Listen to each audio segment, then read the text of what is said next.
Ang kwentong ito ay hango sa totoong buhay.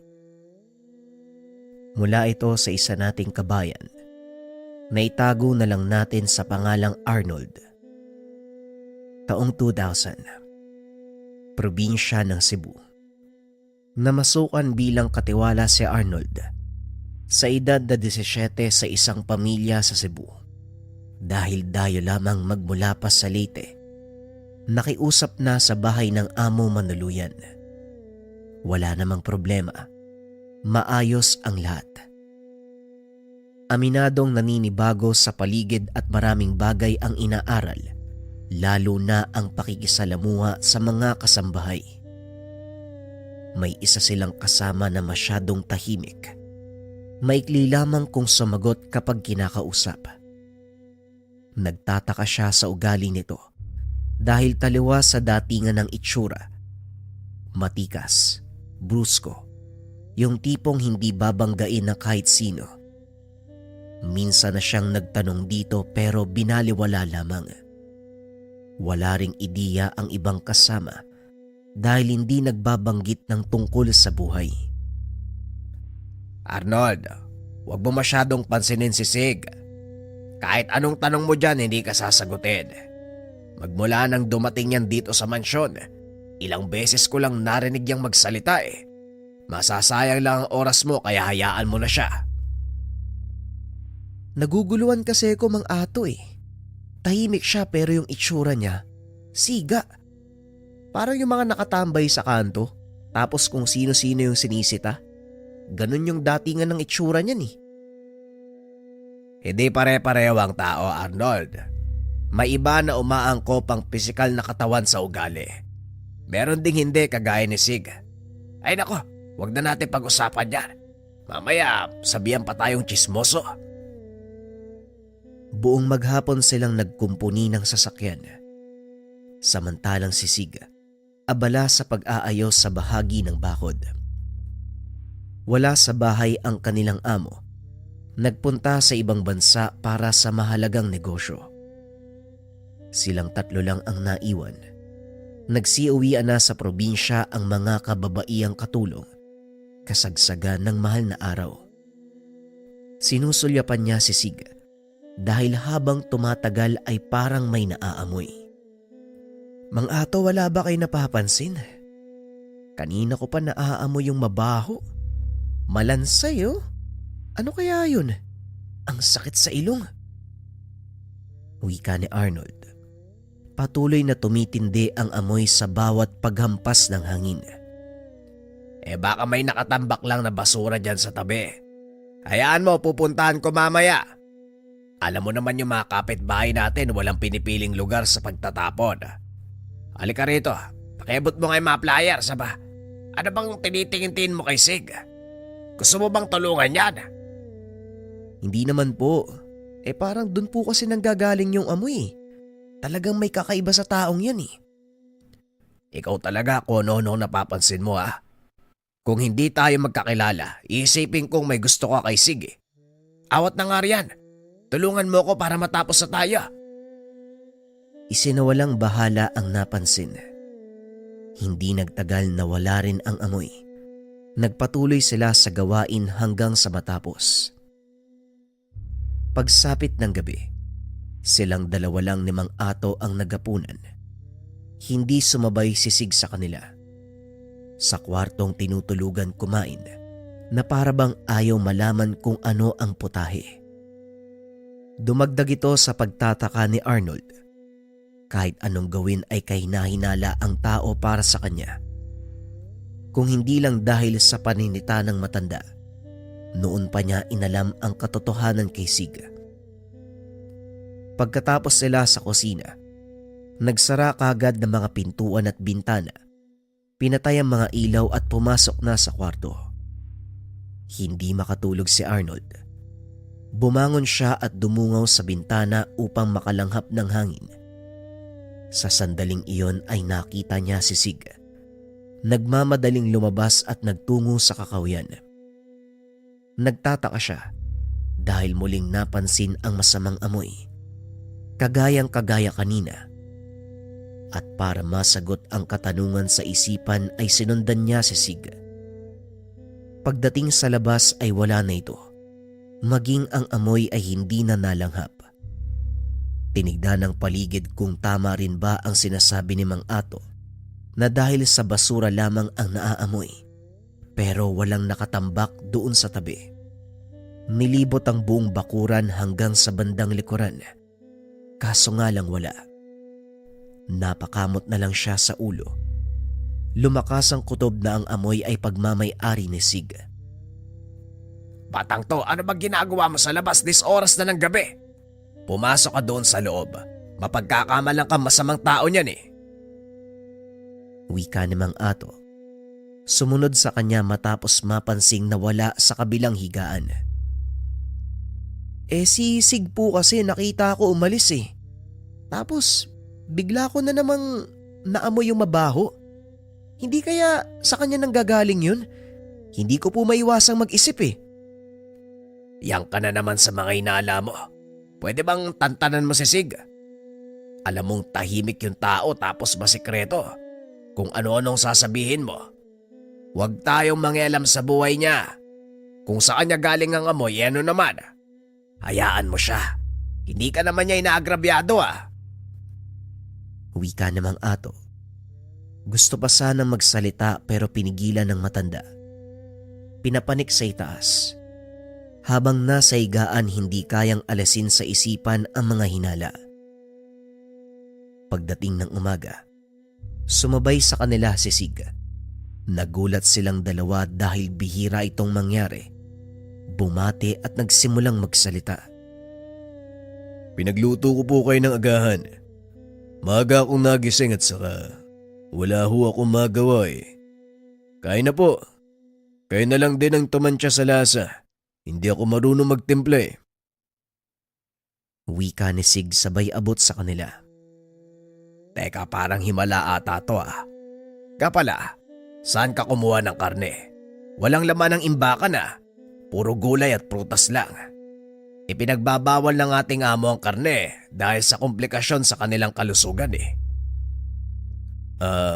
May dumaan po kanina na naglalako. Mura lang yung benta niya kaya bumili ko. At saka, hindi po ba kayo nauumay kakakain ng gulay? Karne naman para maiba. Kung sa bagay may punto ka nga din naman. O siya, tara, kain na, baka lumamig pa yung sabaw. Halos ilang buwan na rin oh. Puro gulay yung kinakain natin. Lantakan natin yung karne ngayon. Naging masaya ang agahan ng tatlo. Nagkagaanan ng kalooban. Walang tigil sa pag-uusap. Wala ang amo kung kaya't wala ring sisita. Karne pa rin ang ulam hanggang sa tanghalian. Umabot pa ito sa hapunan. Hindi lumalayo sa kanila si Sig. Sumasabay ito kung saan sila paparoon. Tuwing kainan naman ay sinisiguradong makakakain ng ihahaing karne. Dumagdag ito sa pagdududa ni Arnold. Pero dahil maayos na ang pakikitungo, isinawalang bahala na muna. Sa muling pagsapit ng gabi, naalimpungatan sa kaluskos sa labas ng tahanan. Sumunod ang pagaspasan ng mga pakpak at pag-angil ng mabangis na hayop. Sinilip niya sa bintana. Mula sa nagsisiksikang puno ng saging sa unahan, nakita ang isang nilalang. Dumadaing habang iniinda ang tagiliran. Natutumba na rin ang ilang puno dahil sa pagwawala. Kagad niyang ginising si Mang Ato pero hindi ito nagmumulat. Mahimbing ang pagkakatulog. Binalikan niya ang nilalang pero wala na ito sa lugar. Naglakas loob siyang magmanman sa paligid. Hanggang sa mga sumunod na oras ngunit walang napala. Hindi na ito nagpakita. Itinulog na lamang ang napansin. Inisip na namamalikmata. Kinabukasan nagulat siya nang makita si Sig na paika-ikang naglalakad. Nakahawak sa tagiliran. Nang tanungin, animoy gawa lamang ng pagkahulog nung inakyat ang bubong upang ayusin. Muli siyang naguluhan. dahil wala namang sira ang kahit anong bahagi ng tahanan. Kung hindi sumingit si Mang Ato ay kukumprontay na sana. O ito, ipangpahid mo dyan sa tagiliran mo. Siguradong magkakapasayan. Sabi mo ang lala ng pagkakahulog. Mamayang gabi, pahiran mo para mabilis ang paggaling. Wika ng matanda. Sabay abot ng pamahid na gamot.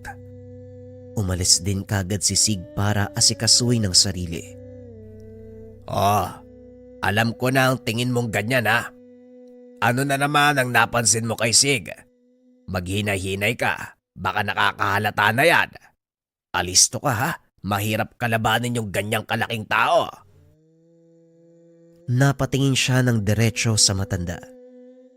Baka sa mukha nito na parang may alam sa pagkatao ni Sig. Mang Ato, may alam po ba kayo tungkol kay Sig? Napapansin niyo rin po ba'y napapansin ko? Manong, ano? O bakit di ka nagsasalita? Psst, hoy! Huwag kang maingay. Nakakarinig siya. Saka na lamang natin pag-usapan kapag wala sa paligid. Kumuha ka ng walis sa likod. Ligpitin ang mga kalat sa labas. Pakitapon na rin ang mga basura, hindi pwede sisig. Baka lumala ang kondisyon kung pagtatrabahuin pa. Pagdadaylan ni Mang Ato, nang mapansing bumukas ang pintuan ng kwarto ni Sig. Sumunod si Arnold sa mga utos. Hindi na nawala ang takot sa isipan. Pagsapit ng tanghali ay muling nagluto si Sig, pero nagdadalawang isip silang kumain. May ideya na sa katauhan nito. Ayaw nang magpadala sa anumang pakulo. Ayaw niyo po bang kumain? Katulad pa rin yan kahapon. Karne. Inayos ko yung timpla para sumakto sa panlasa nyo. Kain na ho kayo.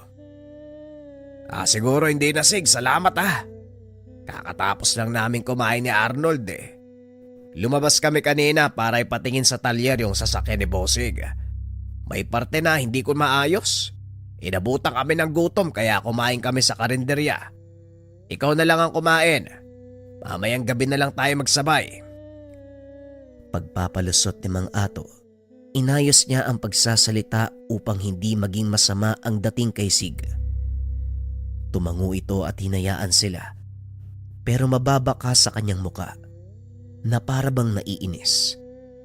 Nagmamadaling nagligpit at saka lumabas. Mang Ato, sabihin niyo nga po sa akin, ano po ba yung nalalaman niyo kay Sig?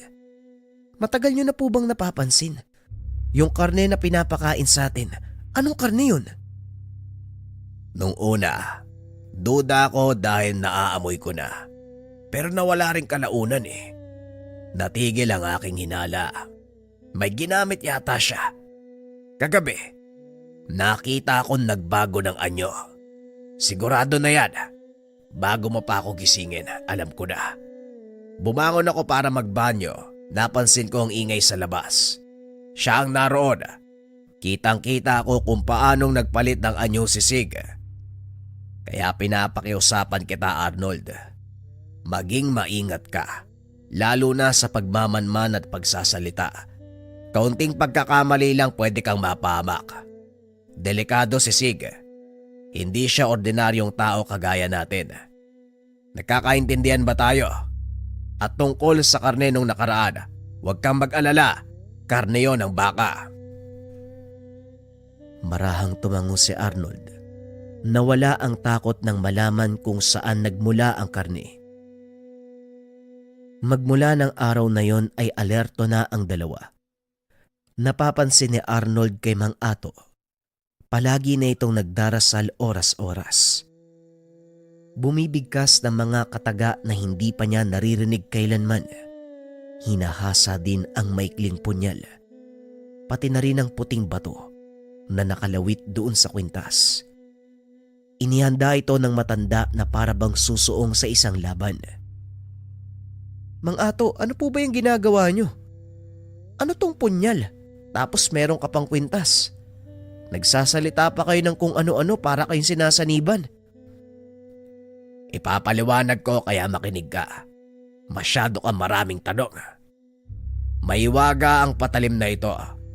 Nakakapatay ng masamang elemento kabilang na ang aswang. Itong palawit ay hindi ordinaryong bato. Bato omo na isang mutya. At yung mga binibigkas ko ay orasyon. Gamit ito ng isang antingero na mamamatay aswang. Ano, nakuha mo ba? Huwag na maraming tanong ha. Nahirapan ako magpaliwanag eh. Namangha si Arnold sa nalaman. Hindi maiwasang mapangiti dahil may naalala. Kung ganun, kagaya ka pala ni Mang Nesyong dun sa amin. Antingero siya. Kapag nakakakita sila ni Papa ng aswang, siya kagad yung tinatawag para tugisin eh. Ang galing niya. Siguro kayo din po ano? Abay oo naman. Kung hindi mo na itatanong, panunugis ng aswang ang aking inaatubag bago pa mapadpad dito sa mansyon. Gabi-gabi ako nakikiramdam. Bawat nilalang na may masamang tangka pinapatos ko yan. Walang umuobra sa bisa ng aking tangan. Idagdag mo pa ang galing ko. Ay sus, ako pa. Wika ng matanda. Nagtawanan pa sila dahil sa pagbibiro. Lingid sa kalaman nakikinig si Sig sa kabilang kwarto. Matagal lang nang mapansin ni Mang Ato ang kakaibang bakas sa hangin. Kagad niyang pinatahimik si Arnold. Sa tingin ko nahuli tayo. Ang daldal mo kasi. Ang ingay ng dila mo. Nadala tuloy ako. Wika namang Arnold. Sasagot pa sana si Arnold. Pinigilan siya ni Mang Ato dahil lumabas si Sig. Dumiretso ito sa baba at lumabas. Nakatunog si Mang Ato sa kilos kaya muling nagbigay babala. Siguradong alam niya na, Arnold. Mag-ingat ka. Kung pwede, wag na wag kang lalayo sa akin para maipagtanggol kung sakaling maisipan niyang umatake. Mainit na ang ulo ni Sig. Ilang sandali na lang hindi na yan makakapagpigil. Tumango na lamang si Arnold. Pagkatapos ng hapong iyon hindi umuwi si Sig. Nagtataka si Mang Ato kung nasaan ito. Nag-aalala sa posibleng mangyari lalo na kung nang bibiktima. Batid niyang wala ni isang manunugis sa lugar kaya malayang makakagalaw ang mga nilalang.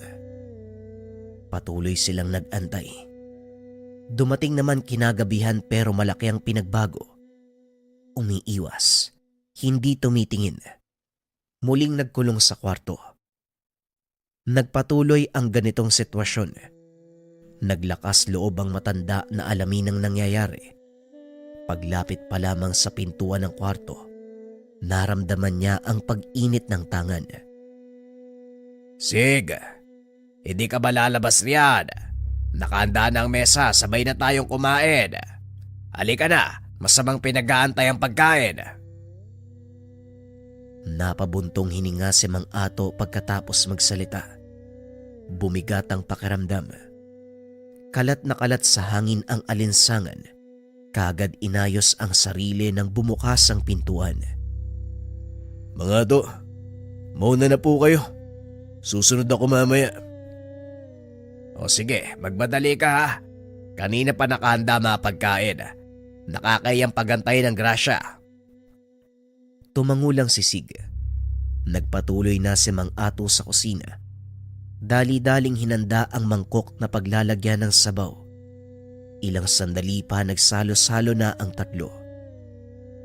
Ito, nilagang manok na merong malunggay at papaya. Hinaluan ko rin ng tanglad para may amoy, pampagana ng kain. Ito ang sayo, Arnold. Pakiabot nga ng mangkok mo, Sig. Ako na lang po, Mang Ato. Maupo na po kayo. Ako na magsasandok sa akin. Naging tahimik ang sumunod na sandali. Napansin ng dalawa. May pagdadalawang isip si Sig na sumubo. Hindi sila nagpalata. Bagkus ay nagpatuloy sa pagkain upang makumbinse na wala itong hinalo sa pagkain. Ang sarap talaga kapag ganitong ulam. Oh, sakto umulan no? Pambihira. Ang daling magbago ng langit. Kanina ang init-init, ngayon umuulan na. Humigo pa kayo ng sabaw. para makasabay sa sama ng panahon. Lumalamig na rin ang hangin ah. Aba, saktong-saktong luto. Wika ni Mang Ato. Patuloy siyang nagsandok ng sabaw sa bawat mangkok. Habang tumatagal na kumbinsi nila si Sig. Ganadong-ganado sa paghigop. Hanggang sa ilang mangkok ang naubos. Hindi pa nakontento kaso wala ng laman ng kaldero. Ay nako, bakit hindi mo sinabi? Paborito mo pala ang ganitong putahe. Ay sana dinamihan ko. Mura ang bentahan ng manok ni Mang Tasyo kanina. Kung nagsalita ka kaagad, yung malaking kaldero sana yung paglulutuan ko. Ay hindi na Manong. Sa susunod na lang. Ngayon lang kasi ako nakatikim ng ganitong luto eh. Masarap pala. Tamang-tama sa panglasa. Damihan niyo po sa susunod ha. Napangiti si Mang Ato nang makitang umepekto sa binata ang inilagay sa pagkain. Isang uri ng tangkay na inihalo sa sabaw, ipinasok sa laman ng manok. Mataas na uri ng ritual ang ginawa ni Mang Ato para sa gamit na ito. Mataas na uri ng sabulag kung saan dahan-dahang higupin ang lakas ng kung anong nilalang. Ilang sandali pa ang lumipas. Unti-unting nawala ng lakas si Sig. Tuluyang nawala ng malay. Manong, eto po ba yung sinasabi niyong pamamaraan niyo sa pagtugis sa mga aswang? Ang galing nga, patay na ba yan? Hindi pa. Pansamantalang mawawala ng malay. Mga ilang oras. Kaya kung gusto mong mapigilan ang pagiging halimaw niyan, tulungan mo ko. Dali natin sa kwarto niya, bilisan mo. Ibinalik nila sa silid si Sig. Iginapos sa higaan upang maiwasan ang pagwawala sa sandaling magising na ito. Nag-orasyon na si Mang Ato. Sinunod naman ni Arnold ang bawat utos nito. Umupo sila sa gilid. Binantayan ang walang malay. Mang Ato, ano pa bang gagawin niyo dyan? Kung alam niyo ng aswang, huwag niyo nang patagalin. Mamaya tayo pa'y mabiktima dito eh. Pwede ba? Huwag ka muna magmadali. Doon din naman tayo pupunta pero susuriin ko muna ang sitwasyon. Parang kaya ko pang gamutin eh. Pwede pang alisin ang sumpa ng aswang sa kanyang katawan. Antayin nating magising. Susubukan ko kung kaya ko siyang kumbinsin. Baka mamaya pumayag na gamutin siya eh. Di hindi natin papatayin. Mamaya umuwi na yung mga amo natin eh. Malalagot tayong dalawa niyan, Manong. Ang iisipin niyan hindi aswang. Sasabihin niyan kriminal si Sig. Sa daga nga galit yun eh. Paano pa kung kriminal yung aakalain nila? Hindi naman maniniwala sa aswang yung mga yun eh. Sige na Manong, gawin na natin yung nararapat. Matagal pa bago bumalik sila amo. Kumalma ka nga lang, masyado ka natataranta. Sa paglipas ng mga oras, hindi na malaya ng dalawa. Kumalma ang mga katawan. Tuluyan silang nakatulog. Hindi na malayan ang dahan-dahang pag-alis. Nakalabas ito ng bahay, pero dahil nanghihina na ang katawan at sa tulong ng suot na tanga ni Mang Ato, nabigyan sila ng babala. Nasundan kung saan nagpunta si Sig. Huwag ka nang magtangka, Sig. Alam na namin ang sekreto mo. Wala na rin magagawa kung susubukan mo pang tumakas dahil nanghihina ka na. Kumalat na sa buong katawan mo ang ginawa kong pangontra. Huwag kang mag-alala, hindi ka naman mamamatay kaagad. Unti-unti kang manghihina hanggang sa mawawala ng buhay kung hindi ka makikipagtulungan sa akin. Matanda ka. Akala ko nagkakaintindihan tayong dalawa. Hindi ka marunong umunawa. May lahi akong aswang, pero hindi ako nang bibiktima ng kahit sino. Bakit nangingialam ka ng buhay ng ibang tao? Nag-iisip ka ba? Antingero nga ako eh. Malamang mangingialam ako sa buhay ng aswang. Alangan naman antayin ko namang biktima ka pa. Kami ang una mong bibiktimahin. Pakawalan mo ko. Hayaan mo ko. Aalis na ako sa lugar na ito, pangako. Hindi kita pwedeng pakawalan sa ganyang kalagayan. Walang halimaw na marunong tumupad sa usapan. Kung gusto mong makaligtas, gumawa ka ng paraan para makalaya sa sumpa. Sid, handa kitang tulungan. Yun ay kung papayag ka. Matagal bago sumagot si Sig. Nadismaya si Mang Ato sa mga sinabi nito. Gagamutin o papatayin. Hindi mo ko maiisa ang tanda. Narinig ko na yan noon sa isang antingero na tumugis sa akin. Kaya hindi na ako maluloko ng ganyan. Muntik na ako mamatay sa kanya. Maswerte lang dahil nakatakas. Aba, ayos din to ah. Ikaw na nga tong tutulungan. Ikaw pa ang may ganang magalit. Bueno, kung yan ang gusto mo, walang problema. Hindi kita pwedeng hayaan na magpagala-gala sa lugar. Dahil siguradong oras na lang ang aantayin. Mambibiktima ka na ng paulit-ulit. O sige, tanda. Tignan natin kung hanggang saan ang lakas mo. Ang kapal din ang mukha nito eh, ano? Nakailata ka na nga dyan. May gana ka pang manghamon. Kagad nagpalit ng anyo si Sig.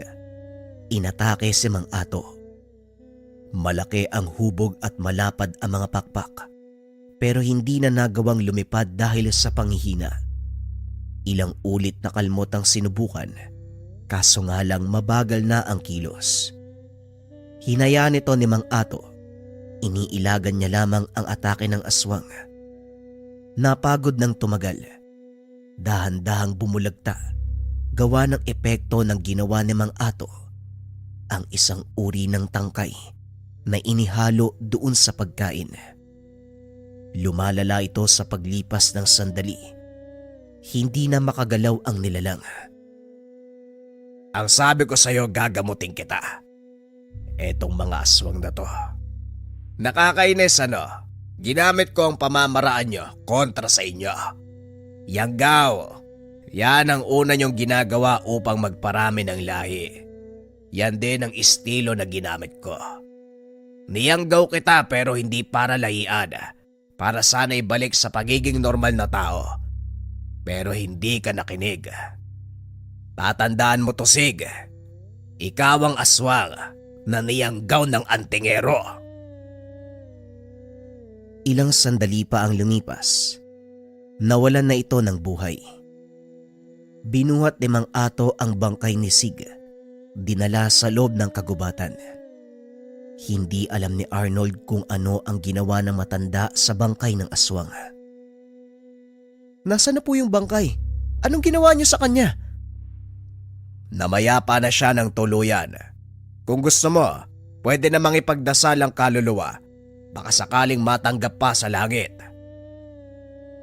Kumuha ito ng mga kagamitan. Nagtiwala na lamang sa sinabi ng matanda. Sa pagkawala ni Sig, iniligpit nila ang mga gamit. Inalis ang bawat bakas na natira sa kwartong tulugan o kahit saang parte ng bahay.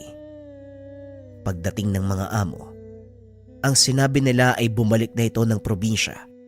Hindi na nais magtrabaho sa personal na rason. Nakumbinsido naman ang mga amo. Nanatili sa pagitan ng dalawa ang katotohanan.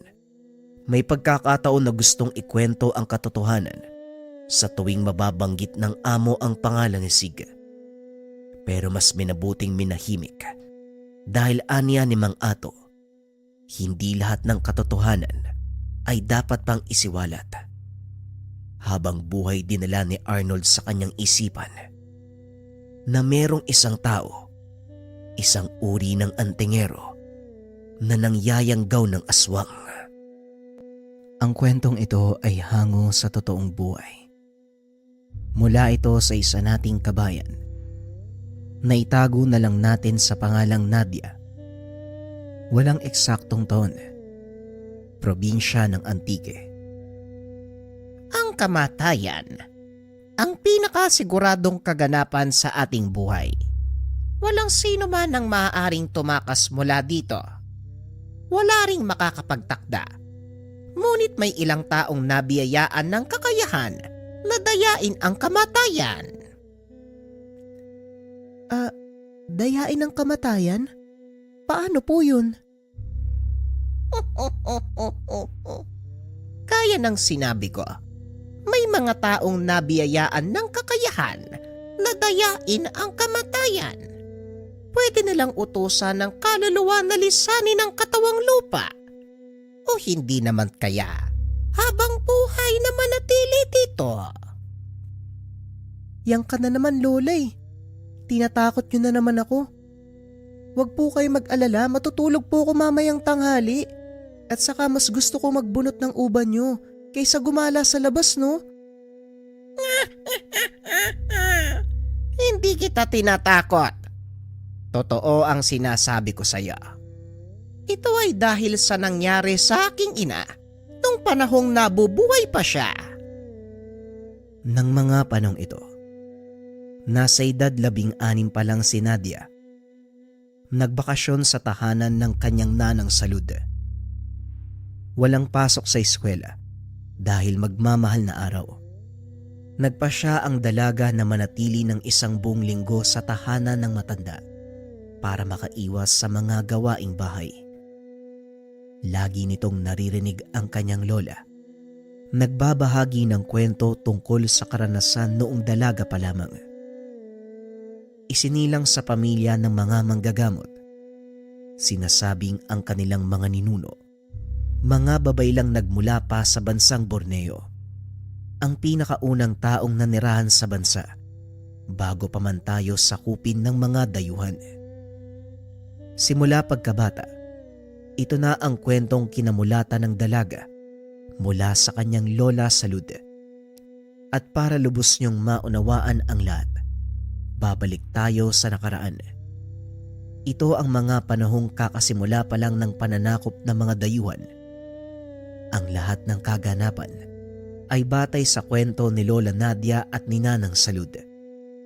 Bata pa lamang, mulat na ang kaisipan ni Salud sa mga bagay tungkol sa lihim na karunungan. Tinuruan na din ito ng kanyang ina at mga tiyahin sa kanilang pamamaraan ng panggagamot. Tandaan mo, Salud, hindi pangkaraniwan ang pamamaraan natin. Tanging piling tao lang ang nakakagawa ng ganitong uri ng panggagamot. Mula sa ating angkan ang mga taong iyon. Kaya ingatan mo ang anumang matututunan at siguraduhin gagamitin ito sa tamang pamamaraan at lugar. Nang mga panong ito ay 18 taong gulang pa lamang si Salud. Ngunit ang kaalaman niya, maaari nang ipantay sa isang mahusay na manggagamot. Pero Nay, halos lahat yata ng pamamaraan na ituro niyo na sa akin eh. Nasa tamang edad na din ako. Bakit ayaw niyo pa rin akong payagang tumanggap ng pasyente? Hindi 18 ang tamang edad para sa ating mga babaylan, Salud. Oo, kung sa batayan ng panlabas na mundo, nasa tamang gulang ka na. Pero para sa atin hindi pa, kaya mag-antay ka. Dahil ang panahon mismo ang magsasabi kung handa ka na ba o hindi. Walang magawa ang dalaga kung hindi ang sumunod. Nakontento na lang ito sa pagtulong sa kanyang mga magulang, lalo na kung dumadayo sila sa ibang bayan para manggamot. Nag-ikot ang kanilang pamilya sa iba't ibang lugar para manggamot. Marami ang nag-aabang ng kanilang pagbisita. Dahil ng mga panahong nangyari ang kwento, wala pa masyadong alam ang mga tao sa modernong medisina. Tanging mga albularyo, serohano, babaylan at mananambal ang inaasahan. Sa kasamaang palad, ang ilan sa mga ito ay pinili na lang na itigil ang gawain dahil na rin sa panguusig ng mga praileng Espanyol. Kasagsagan ng revolusyon kontra Espanya ng mga sandaling ito, pilit isinasa ilalim ng pamahalaang Espanya ang bansa sa paniniwalang Katolisismo. Ngunit hindi nagpapigil ang angkan nila Salud. Ipinagpatuloy nila ang adhikain sa kabila ng panganib na kinakaharap. Palaging nalalagay sa alanganin ang buhay ng mga babaylang naglalakbay. Gayunpaman, kahit mga babae ang karamihan sa mga kasapi, hindi naman sila basta-bastang napapasuko ng mga gwardya sibil. May kaalaman sa pakikipaglaban ang mga kaanak ni Salud. Maliban pa dito, May isang itinatagong lihim na kakayahan ang ina ng dalaga. Ito ang tinatawag na haplos ng kamatayan. Sa isang hawak o kalabit lang nito sa taong papatungkulan, kagad itong babawian ng buhay. Bagay na kinakatakutan ng mga nakakarap nilang sundalong Espanyol. Hindi rin nakakarating ang ganitong kaalaman sa pamunuan ng mga dayuhan dahil sinisigurado nila walang makakaligtas kung sakaling harangin sila ng mga ito. Nasaksihan ni Salud kung paanong gamitin ng ina ang kakayahan. Maging ang dalaga ay nangilabot dahil hindi nito lubos akalain na may ganong kalakas na kapangyarihan ang kanilang angkan. Ito ay nang minsan silang magpahinga sa tabing ilog. Saktong napadaan ang mga dayuhang sundalo. Inosisa ng mga ito ang kanilang kagamitan. Napag-alaman na ang pangkat nila Salud, mga babaylang manlalakbay. Inaresto ng mga gwardya sibil ang ilan sa kanila. Ngunit bago madala sa kabisera para sa paglilitis, isa-isang nagsipagbagsakan ang mga sundalo. Nangisay ang mga ito at sumabog ang mga ulo. Para bang tinamaan ng bala mula sa mataas na kalibre ng baril. Ano pong nangyari, Nay? Bakit sila bumabagsak? Mamaya ka na magtanong. Tulungan mo muna akong kalagan ng mga kasama natin. Kailangan nating makalis sa lugar na ito bago pa dumating ang mga kasama nila. Dali-daling kinalaga ng dalaga ang kanilang mga kasama. Nagsipag-alisa na ang mga ito. Delikado palang lugar na ito, Nay. Maraming pagala-galang gwardya sibil. Hindi lang gwardya sibil ang pagala-gala sa lugar na ito. Marami ring mga mambabarang at mangkukulam na laglipa na sa paligid. Kaya mas makakabuti kung umalis na tayo dito. Naglakad ang kanilang pangkat papunta sa isang pamayanan na nasa gawing dulo ng bayan. Kagad silang sinalubong ng mga tao dahil kilala na ng mga ito. Bilang pinuno ng pangkat, nakipag-usap si Aling Senang sa namumuno sa baryong iyon. Pumayag naman ito na manatili sila sa lugar. Mabuti na lang mabait ang pinuno ng baryo. Maging ang mga tao, hinayaan nila tayong manatili, Nay. Wika ng dalaga habang naghahandang matulog. Tama ka. At yan ang dapat mong pasalamatan, Salud. Bilang pagtanaw sa kanilang kabaitan, magsasagawa tayo ng panggagamot bukas sa mga tahanan. Kaya matulog ka na. Baka sa pagkakataong ito, matupad na ang kailangan mong tumanggap ng pinakaunang pasyente. Isang tanong na lang po, Nay. Ano po ang ginawa niyo sa mga gwardya? Bakit po sila namatay? Biglang tinakpan ni Aling Senang ang bibig ni Salud. Huwag kang maingay. Mamaya may makarinig sa'yo eh. Isumbong tayo sa mga gwardya sibil. Hindi natin mapagkakatiwalaan ng mga tao sa baryong ito. Biglang nanahimik si Salud. Napagtanto na maaaring manganib ang buhay nila sa lugar na iyon. Pasensya na po, Nay. Hindi po ako nag-iisip. Wala tayong dapat pagkatiwalaan sa panahong ito. Ang nangyari kanina, hindi dapat pag-usapan sa labas ng ating pamayanan. Hayaan mong makabalik tayo sa nayon at doon ko ipapaliwanag ang lahat. Natulog ang mga ito. Kinabukasan nagsagawa ng panggagamot sa baryong iyon. Matapos ang kanilang gawain, nagpa siyang bumalik sa kanilang nayon ang pangkat. Hindi mawala sa isipan ni Salud ang nangyari, kaya kinulit nito ang ina. Nay, siguro naman pwede niyong ikwento sa akin kung anong nangyari sa mga gwardya. Ay nako, ubod ka ng kulit, Salud. O siya, maupo ka. Sasabihin ko sa'yo ang nangyari. Naupo ang dalaga at nakinig sa kwento ng matanda. Ayon kay Aling Senang, ang ginamit niyang kakayahan ay tinatawag na haplos ng kamatayan. Kalintulad ito ng isa pa nilang kalaman na kung tawagin ay awit sa hangin. Ang kaibahan nga lang, Ang haplos ng kamatayan ay may kakayahang utusan ang kaluluwa ng taong patutungkulan. Kayang utusan na lisanin ang katawang lupa nito. Samantalang ang awit sa hangin, nagagawang makapaminsala o makagamot ng karamdaman sa pamamagitan ng pagbulong ng taong patutungkulan. Alam ko po ang tungkol sa awit sa hangin. Hindi ba yan ang gamit natin sa panggagamot? Pero ang haplos ng kamatayan, ngayon ko lang po yan narinig.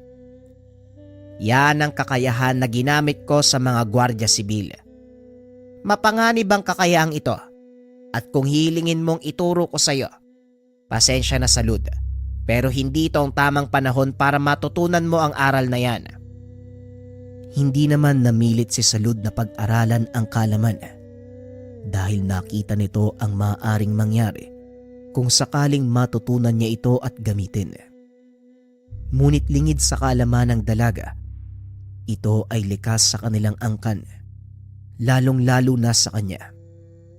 Natuklasan ito ni Salud nang minsan siyang malagay sa alanganin.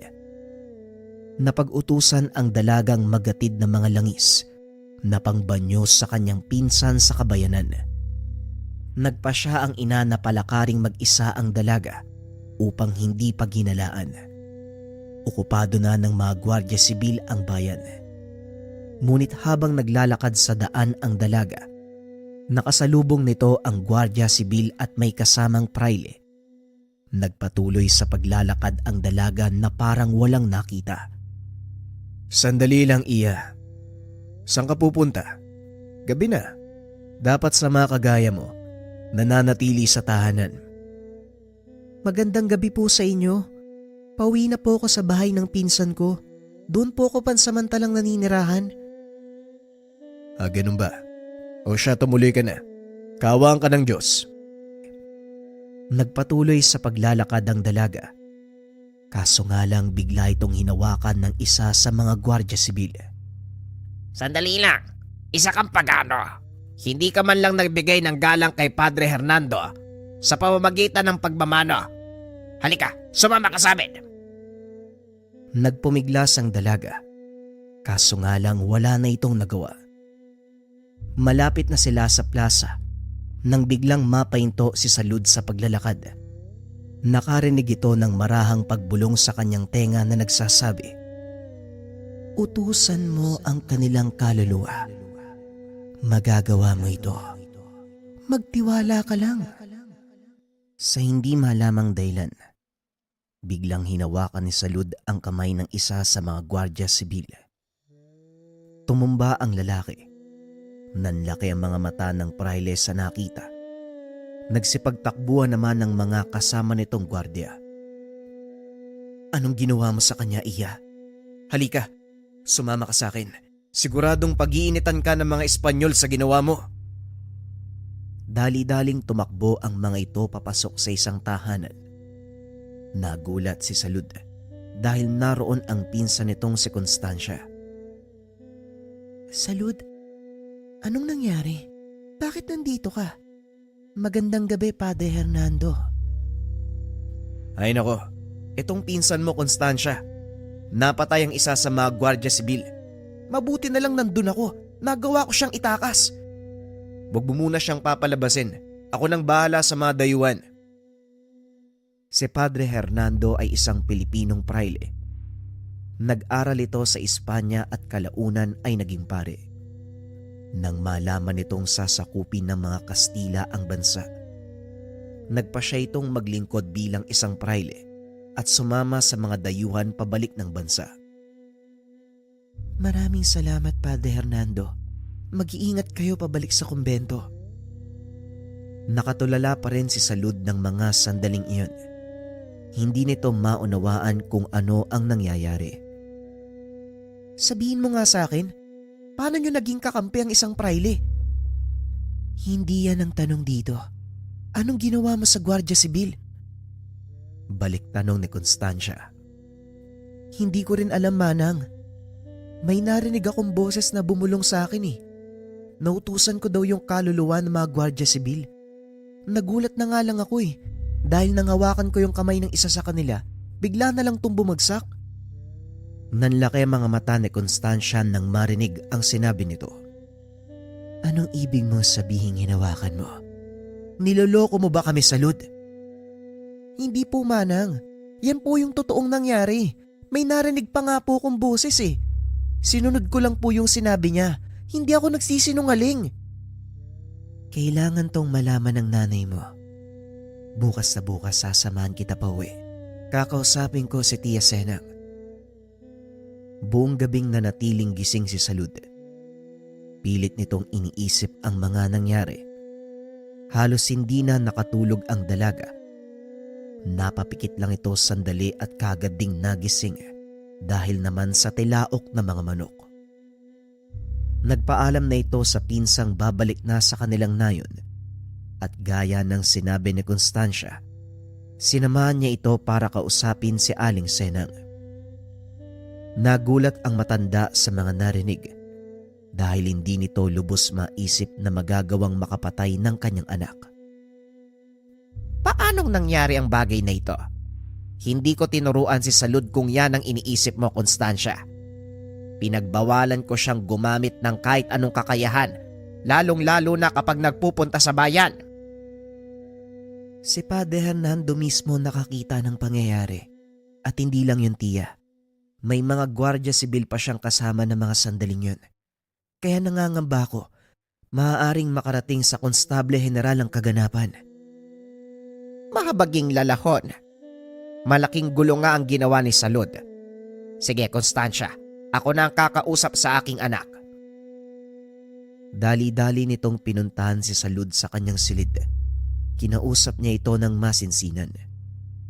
Ngunit gaya ng sinabi ng dalaga sa pinsan, hindi rin ito nauunawaan kung ano talaga ang nangyayari.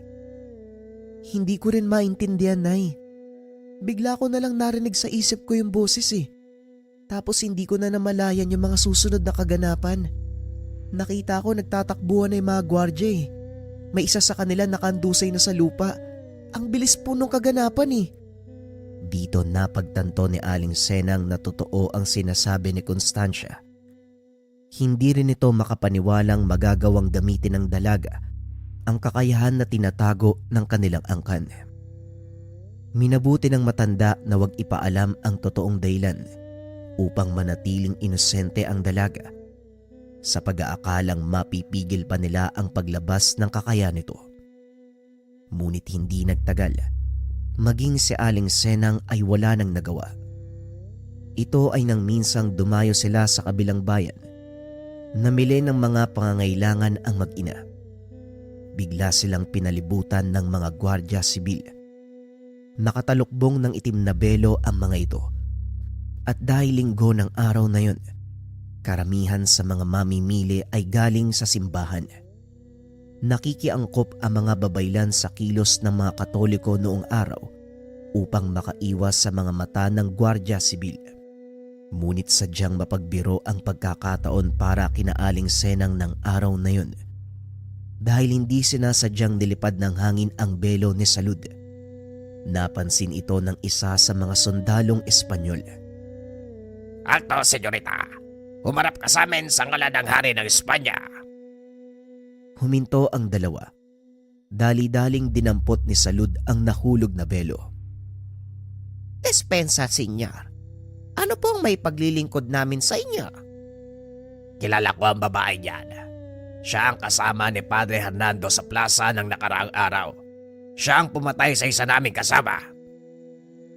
Pasensya, senyor. Pero ngayon lang kami nakababa sa bayang ito. Kaya imposible ang sinasabi mo. Gagawin mo pa akong sinungaling. Sige, huliin sila. Sumakto ng mga oras na yun. Wala nang gaanong tao sa gawin ng merkado. Kaya naman malayang nagagamit ni Aling Senang ang kakayahan. Nilapitan nito ang mga gwardiya at isa-isang hinawakan sa kamay. Ngunit hindi napansin ni Aling Senang na nakatutok na sa kanya ang baril ng isa sa mga sundalo. Imbis na tumakas, dali-daling tumakbo ang dalaga papunta sa kinakatayuan ng ina. Tinulak niya ito, dahilan para maiwasan nila ang bala. Nang mga sandaling iyon, isa-isa nang nagbagsakan ang mga sundalong nahawakan ng matanda. Ang tanging naiwan na lang ang bumaril sa kanila. Ngunit hindi rin ito nakaligtas dahil nagawa itong mahawakan ni Salud. Tumayo ang dalaga sa likod nito habang nagkakarga ng bala sa baril ang sundalo. Hinawakan ito sa pisngi. Biglang nanginig ang katawan.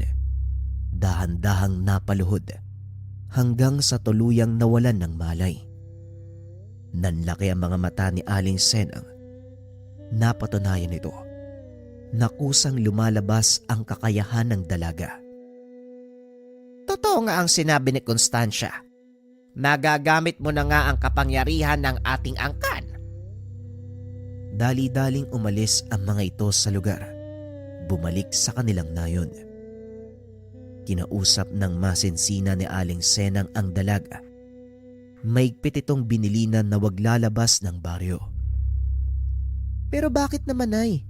Kaya ko namang pigilan ng sarili ko ah.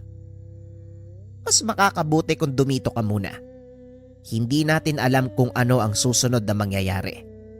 Ngayon pa lang lumalabas ang kakayahan mo. At kahit ano pa man ang sabihin mo, Salud, hindi ako naniniwalang kaya mo itong pigilan. Nay, ang nangyari kanina, kusa kong ginawa yun eh. Kung inakala mong nakarinig ako ng boses uli, mali po kayo. Kumilos po ako ng akma sa sitwasyon. Tama na, Salud. Yon ang huli mong paggamit ng kapangyarihan ng ating angkan. Bukas sa bukas dadaling kita kay Nanang Emilia para tuluyang ikulong ang kakayahan na yan sa loob ng katawan mo. Pero bakit naman po, Nay? Hindi ba maganda yun? Nagagamit ko ang kapangyarihan para ipagtanggol ang ating kasamahan, lalong-lalo na naglalakbay tayo. Walang maganda sa isang sumpa, Salud. Ang kakayahang ito, isang sumpa sa ating angkan. Hindi mo ba nahahalata? Puro kababaian lang sa ating nayon ang may kakayahang manggamot. Biglang huminahon ng dalaga. Dahil ng mga oras na yun, doon lang pumasok sa kanyang isipan ang katanungan kung bakit puro mga babae lang ang may kakayahang manggamot. Bakit nga ba, Nay? Bakit mga babae lang ang nabiyayaan ng kapangyarihang manggamot? Napapanahon na nga siguro upang malaman mo ang katotohanan tungkol sa angkan natin. Makinig kang mabuti, Salud. Ang pinagmula ng ating pamilya ay mga babay lang sumasamba sa diwata ng kamatayang si Mangguayen. Hindi ba si Mangguayen ay diwata ng kamatayan? Siya din ang tagasunod ng mga kaluluwa papuntang sulad? Tama ang iyong sinabi, Salud. Siya nga ang diwata ng kamatayan. Pero bakit naman siya sinasamba ng mga ninuno natin? Noong unang panahon, bago pa man isilang ang aking ina, napapasailalim tayo ng pamumuno ng isang malupit na dato. Nais nitong palawakin ang kanyang sakop sa pamamagitan ng pakikidigma.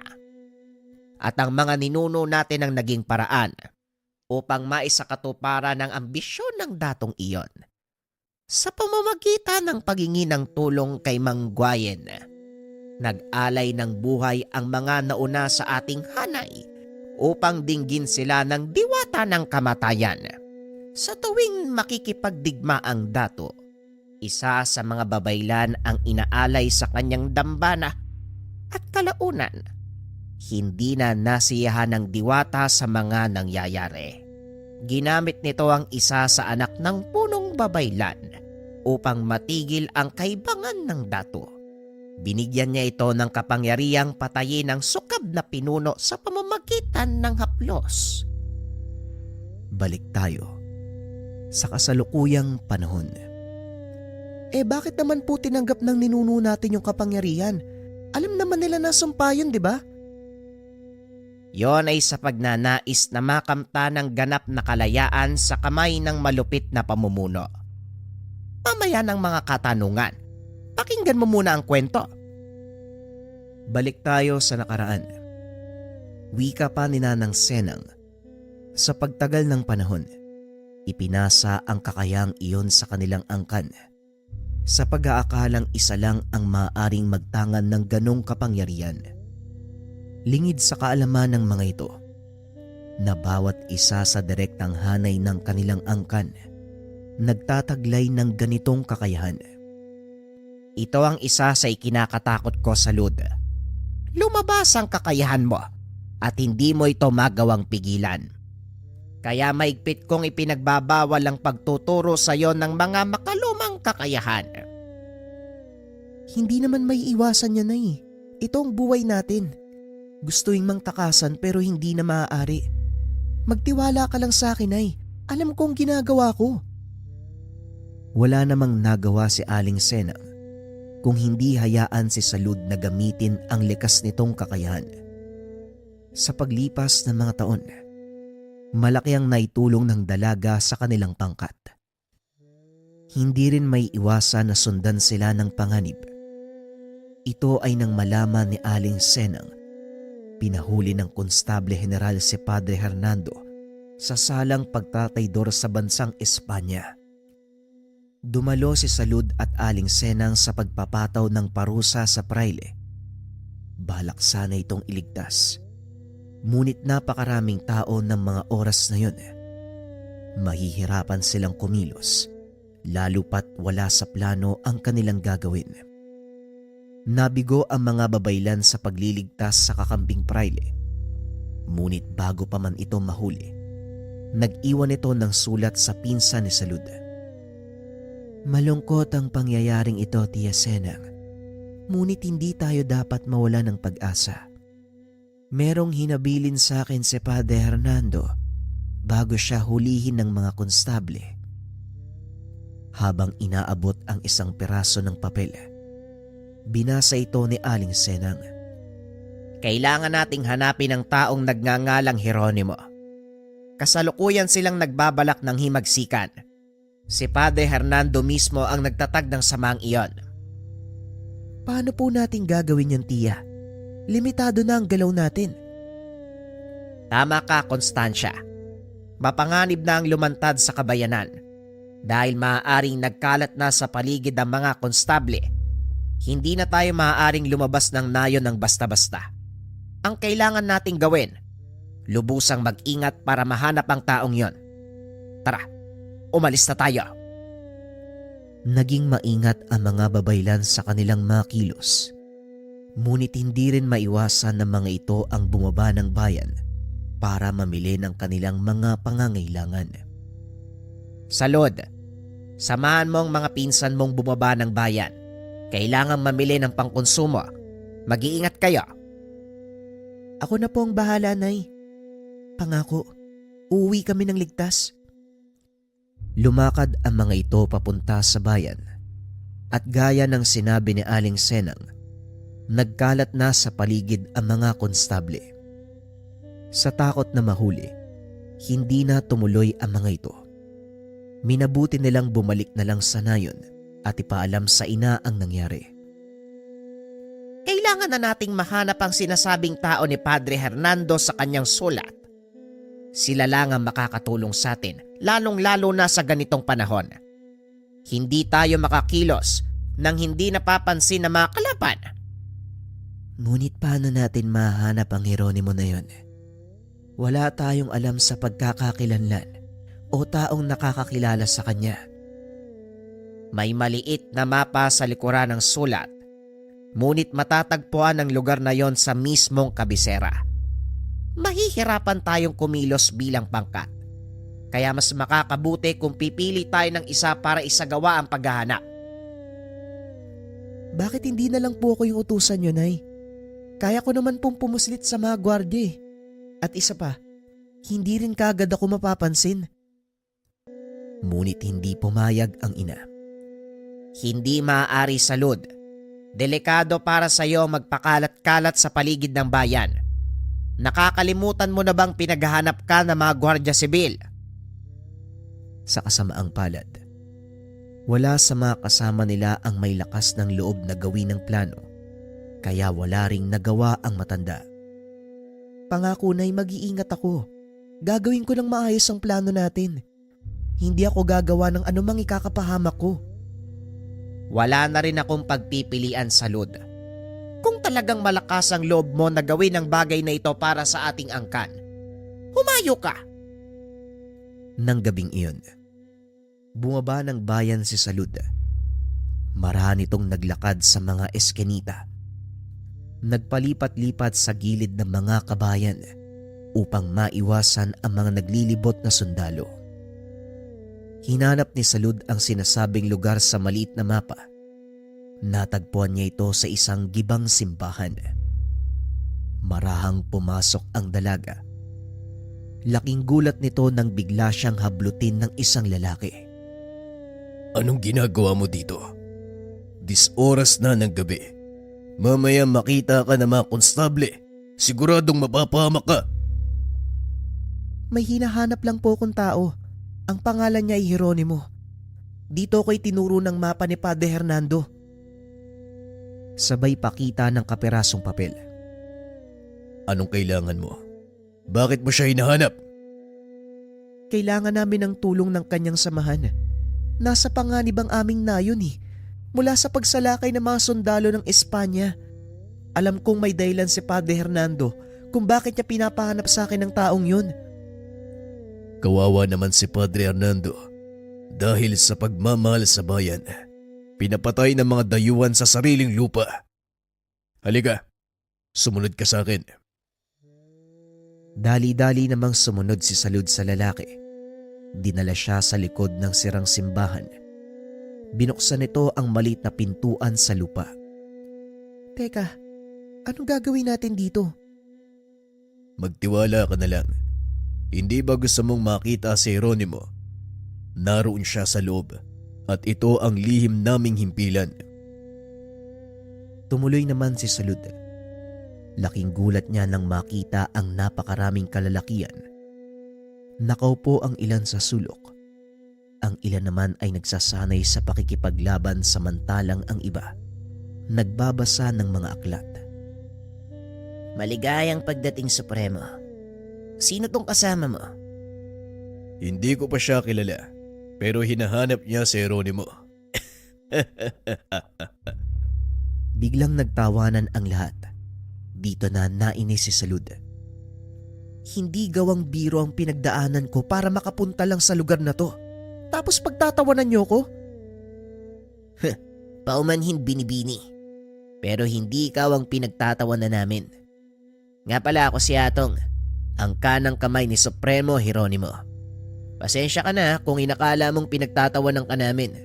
Natutuwa kami dahil ang taong nagdala sa'yo dito, walang iba kung hindi yung hinahanap mo. Napalingon si Salud kay Jeronimo na noon ay nagtatanggal ng sombrero at yumuko. Ako po si Jeronimo, ang inyong lingkod. Ha? Bakit hindi mo sinabi kanina pa? Pasensya na, nag-iingat lang ako. Baka merong nakamasid sa atin at malaman nilang pinagtataguan naming lahat. Bakit hindi ka muna maupo, Binibining? Salud ang pangalan ko. Binibining Salud. Eto, uminom ka muna ng tubig. Salamat Atong ha. Maya-maya ay kumuha ng bangko si Jeronimo. Naupo ito sa harapan ng dalaga. Anong sadya mo sa akin? Nagbuwis ka pa ng buhay sa paghanap at pagpunta dito. Buhay na mga kasama ko nakasalalay sa misyon. Nanganganib kami sa kamay ng mga gwardiya sibil. Lalong-lalo pa, marami na sa kanilang napatay ng aking pangkat. Kung hindi ako nagkakamali, kasapi ka ng mga babaylang sinusuportahan ni Padre Hernando, tama ba? Kaano-ano mo si Constancia? Pinsan ko si Constancia. Kasalukuyang nasa aming nayon. Pakiusap, tulungan niyo kami. Ano naman ang magiging kapalit kung sakali? Wala kaming maibabayad sa inyo eh. Ngunit alam kong kilala niyo ang aming angkan. Alam din namin na nagbabalak kayong mag-aklas laban sa mga Espanyol. Malaki ang maitutulong namin ng aking ina. Pero sa ngayon, kailangan naming ligtas na makaalis sa aming nayon nang hindi namamataan ng mga gwardiya sibil. Paano ako makakasiguro na hindi ka sisira sa iyong salita? Sa pagkakaintindi ko, hindi naman ikaw ang pinuno ng inyong pangkat. Nanay ko ang kasalukuyang namumuno at ako ang susunod sa kanyang pwesto. Kung may isang bagay man ako maipapangako sa inyo, yon ang katapatan naming mga babaylan. Lumingon si Hernando sa kanyang mga kasama. Kinuha ang pagsang-ayon ng mga ito. Isa-isang nagtanggal ng sombrero ang mga kalalakian. Inilapag sa mesa bilang pagsang-ayon. Pumapayag na ang aking samahan. Sige, gagawa kami ng paraan para maitakas kayo mula sa inyong nayon. Ang kailangan ko lang malaman ay eksaktong bilang nyo, nang sa ganon makapaganda ko ng lugar para sa inyong lahat. Nang gabing iyon, pinag-usapan ng dalawa ang magiging hakbang. Kinabukasan maagang bumalik si Salud sa kanilang nayon. Mabuti naman at ligtas kang nakabalik. Anong nangyari sa lakad mo? Tagumpay po, Nay. Nakasunod na sa akin si Jeronimo, pati na rin ang kanyang mga kasama. Kailangan pong maganda ng ating mga kanayon. Mahusay, Salud. Pasensya na kung pinagdudahan kita. Nag-aalala ko sa maaaring mangyari sa iyo. Maganda na po kayo, Nay. Anumang oras darating na ang pangkat ni Jeronimo. Habang nag-uusap ang mag-ina, biglang pumasok si Constancia at may dala itong balita. Sana lang may dala kang magandang balita, Salud. Dahil paparating na ang pangkat na mga Gwardiya Sibil. Kasama nila ang Konstable General, si General Leoncio. Anong sinabi mo? Magmadali kayo. Sabihan niyo mga kasama natin na magsipaganda. Kanya-kanyang kilos ang mga ito para lumikas. Nagtago ang mga babaylang kababaihan sa loob ng gubat. Samantalang ang mga kalalakiyang may kakayahang lumaban nanatili upang ipagtanggol ang nayon. Nasaan si Salud? Habang hinahanap sa paligid ang dalaga, naroon siya kasama ng mga kalalakihan. Habang nakaturo sa pinsan, may hawak itong sibat sa kaliwang kamay at meron ding itak sa kanan. Nababaliw na talaga yung pinsan mo. Bilisan mo, Constancia. Tawagin mo siya. Akmang lalabas na sana ito sa pinagtataguan nang biglang makarinig ng malakas na pagsabog. Dali-daling bumalik ang dalaga sa tabi ng matanda. Lumingon si Salud sa kinaroroonan ng ina at tumango. Patnubayan ka nawa ng diwatang si Mangguayen. Maya-maya pa ay nakita na nila ang napakaraming Gwardiya Sibil, armado ng mahabang baril.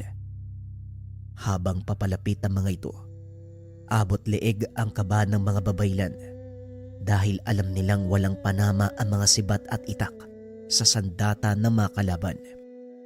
Ngunit sa hindi kalayuan, nakarinig ng sigaw si Salud. Fuego! Ubusin sila! Walang ititira ng buhay! Nang lingunin ng dalaga, nakita niya si Jeronimo kasama ang pangkat. Napangiti na lang ito. Tila nabuhayan naman ng loob ang mga kasama ni Salud, kaya kagad nagsipagsugod ang mga ito. Hindi inasahan ng Konstable General ang pakikisali ng pangkat ni Jeronimo, kaya nagulat ito at kamuntikan pang mahulog sa kabayo. Mga walang hiyang Indio, ang lalakas ng loob niyong kalabanin ng hari ng Espanya. Sige, soldados, ubusin sila! Habang nakikipaglaban ang mga kasama, nakita ni Salud ang sariling naglalakad sa kalagitnaan ng mga ito, papunta sa kinaroroonan ng Konstable General. Nang makalapit na, hinawakan ng dalaga ang kabayong sinasakyan, pinaluhod gamit ang kakayahan sa awit sa hangin. Bumaba ng kabayo ang general, inilabas ang kanyang sable. Huwag halto, Indio! Huwag kang lalapit sa akin! Anong problema, Senyor General? Bakit takot na takot ka? Hindi ba't kilala kang matapang at dakila? Lumayo ka sa akin, bruwa! Ramdam ni Salud ang takot sa general, kaya ipinagpatuloy nito ang paglalakad hanggang sa mahawakan na ng dalaga ang ulo ng sable nito. Nagkamali ka ng tribong kinalaban, dayuhan. Hindi mo alam ang maaari kong gawin sa'yo. Magsisilbi kang babala sa mga kagaya mong mapaniil at mapanakop. Sabay hawak sa magkabilang sentido ng general. Tumirik ang mga mata at nanginig ang katawan. Dahan-dahang napaluhod habang sumisigaw. Hindi naman makalapit ang mga tauhan nito sa takot na baka sila ang pagbalingan ng sumpa mula sa dalaga. Maya-maya ay binitawan nito ni Salud. Tumayo ang general. Isa-isang hinawakan ang kanyang mga kawal. Laking gulat ni Jeronimo dahil kusang nagbagsakan ang mga ito. Umatras sa mga kasama ng Ginoo. Pinagmasdan kung paanong maubos ang mga kalaban sa isang hawak lang ni Salud. Por Diyos por Santo, mabagimberin. Anong uri ng kademonyohan ang bumabalot sa iyo, Salud? Nagsigawan ang mga kasama nito. Nanalo sila sa laban. At yun ang naging simula ng himagsikan laban sa mga Espanyol sa Kabisayaan. Lumaganap sa ibang kapuluan ang nangyari. Nagkaroon ng lakas ng loob ang mga Pilipino na lumaban. Kinatakutan sa kanilang probinsya ang pangkat ni Jeronimo dahil na rin sa tulong nila Salud.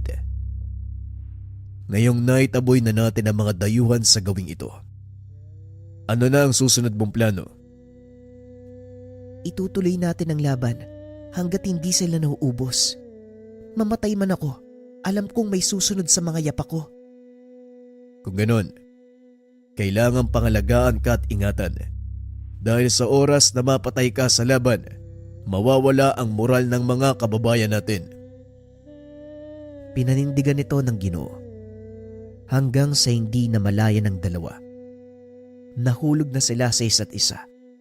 Nagkaroon ng pamilya at piniling mamuhay ng payapa. Balik tayo sa kasalukuyang panahon. Naging masalimuot ang buhay namin ng tatang Jeronimo mo. Pero hindi yun naging hadlang upang makapamuhay kami ng payapa. Nagpakalayo-layo kaming dalawa. Nanirahan sa isang tagong lugar sa Palawan. Matapos ang pananakop ng mga Kastila, nagbalik din kami dito. Hindi po ba matapos ang Kastila, sumunod naman ang mga Amerikano at Hapon? Sa mga Amerikano, wala kaming naging problema. Ngunit sa mga Hapon, nagsilbi kami bilang mga sundalo. Ako at ang iyong tatang. Pinaliwanag niya ang kaganapan ng panahon ng Hapon. Lalo namang namangha si Nadia. Ang mga susunod na tagpo ay batay sa salaysay ni Nanang Salud ng panahon ng Hapon. Hindi na tayo maaari magtagal sa Kapitolyo dahil bobombay ng mga Hapon ang lugar na yon. Ang mabuti pa, lumikas na tayo sa kabundukan. Doon mas masisiguro ko ang kaligtasan nyo. Nakipag-ugnayan na ako sa ilang kasamaan at tayo lang ang inaantay nila. Kung yan ang sa tingin mong tama, yun ang gagawin natin. Ang mahalaga ang kaligtasan ng ating mga anak. Pagdating sa kabundukan, nakita nitong sugatan ang mga kalalakiang kasapi ng hukbong lumaban sa mga Hapon. Kailangan nila ng tulong. Hayaan mo kung makatulong sa paraang alam ko. Isa akong babaylan, kaya ko silang gamutin. Hindi naman makatanggi si Jeronimo dahil tawag ito ng tungkulin ng may bahay. Nang mga sandaling iyon, unti-unti nang naubos ang kanilang hukbo. Wala na halos gustong sumapi. Kaya nangangamba silang tuluyan ng matalo ang kanilang pangkat. Mukhang wala ng pag-asang manalo pa. Hindi na bumalik ang mga Amerikano. Pagpapatiwakalang pakikipagsagupaan sa mga Hapon. Hindi rin tayo pwedeng tumakas. Wala rin tayong tatakbuhan. Sa malaot madali, matutunto nila ang lugar natin. Bakit ba ang bilis mo mawala ng pag-asa? Nakalimutan mo ba na isa akong babaylan? Pinagpala ni Mang Guay ng aking kamay at paniguradong may magagawa ako. Nagsagawa ito ng ritual sa gitna ng kagubatan. Hindi alam ng kanilang mga kasama ang kakayahan nito. Kaya minabuti ni Salud na itago ito sa kanila. Nagkatay ng manok ang ginang. Ipinatak ang dugo nito sa apoy habang nag-uusal ng mga engkantasyon. Biglang tumahimik ang kapaligiran na tila ba may kung anong paparating. Ilang sandali pa, nakita ng dalaga ang dalawang kalalakian nakatayo sa harapan ng ginawa niyang siga. "Tinawag mo kami, babaylan. Anong kailangan mo sa amin?" "Maraming salamat sa pagtugon, kaibigang Aurelio. Paumanhin kong nagambala ko ang inyong pagpapahinga. Ngunit naharap na naman sa kaguluhan ng bansa." "Ano nagbigay sa iyo ng kasiguraduhan na tutulong kami?" "Sa ayaw at sa gusto nyo, tutulong kayo. Kung ayaw mong ubusin ko ang lahi mo, mukhang nakakalimutan mo na yata ang kapangyarihang kong taglay." Nagkatinginan ang dalawang lalaki at lumuhod. "Ipagpaumanhin mo. Anong may tutulong namin sa inyo?" "Kailangan ko ng ilang malakas na gabunan mula sa inyong angkan, Aurelio. Gusto kong tumulong kayo sa pakikipaglaban sa mga dayuhang sumakop sa ating bansa." "Tatalima ako sa gusto mong mangyari. Ngunit ipangako mong magiging malaya kami mula sa inyong mga kamay sa oras na matapos ang lahat." "Walang problema. Nangangako ako." Sabay sugat ng kanyang kamay, ipinatak ito sa nagniningas na apoy. Ang pakikipagkasundo na yun ang naging simula ng tagumpay ng hukbong bayan laban sa Hapon, o mas kilala sa tawag na hukbalhap. Balik tayo sa kasalukuyan. "Grabe, Lola. Kayo palang nagpatawag sa mga aswang? Totoo pala yung bulong-bulungan ng mga aswang ang nagpalaya sa mga Hapon, hindi mga Amerikano." Huwag kang maingay. Mamaya magising ang tatanghiron mo. Papagalitan pa tayo. Oo, ako ang nagpatawag sa mga aswang upang labanan ng mga Hapon. Hindi lubos maisip ni Nadia na ang kinabibilangan niyang angkan, isa sa mga naging susi para magtagumpay ang pagpapalaya ng ating bansa. Maraming mga Hapon ang nagtago sa kagubatan. Nahirapan ang mga Amerikano sa paghahanap. At dito naging kapaki-pakinabang ang malalakas na pang-amoy ng mga aswang. Tinugis nila ang mga natitirang sundalong Hapon hanggang sa tuluyang maubos. May ilang piniling sumuko at binigyan ng pagkakataong makauwi sa kanilang bayan. Ngunit karamihan sa kanila ay namatay o nagpakamatay dahil sa kahihiyan. "Alam mo, Lola, lalo kong pinagmamalaki yung pinanggalingan nating pamilya. Biruin mo, mga tagong bayani tayo." Yan ang dapat mong ipagmalaki, Iya. Mula ka sa angkan ng mga babaylan na pinagpala ni Magwayen. Paano naman po yung kakayahan nyo na makapag-utos ng kaluluwa? Matapos kong isilang ang iyong ina, isinuko ko ang pagiging babaylan. Total, tapos na rin ang digmaan ng mga panong iyon. Kaya wala na akong paggagamitan ng ganong kalakas na kapangyarihan. Ganun po ba? Pero kahit na, masaya pa din ako at ipagmamalaki ko sa lahat na yung lola ko isang magaling na manggagamot. Nadia, abat gising ka pa pala. Matulog ka na ng bata ka. Bukas maaga pa tayong gigising eh. Kaninang hapunan nyo pa pinag-uusapan yung talambuhay ng lola mo ah. Inggit lang po kayo kasi hindi ko nabanggit ang pangalan nyo. Pero lolo, ipinagmamalaki kita. Simula nang malaman ni Nadia ang pinagmulan, nagpa siya itong manatili sa kanilang probinsya para doon mamuhay. Nakapagtapos sa kolehiyo ang dalaga sa kursong edukasyon at nagturo sa sikat na pamantasan sa probinsya. Bagaman sa modernong panahon, hindi kinalimutan ni Ma'am Nadia ang nangyari sa kanyang mga ninuno. Nanatiling sariwa sa alaala ang kanyang mga narinig at habang buhay na dadalhin.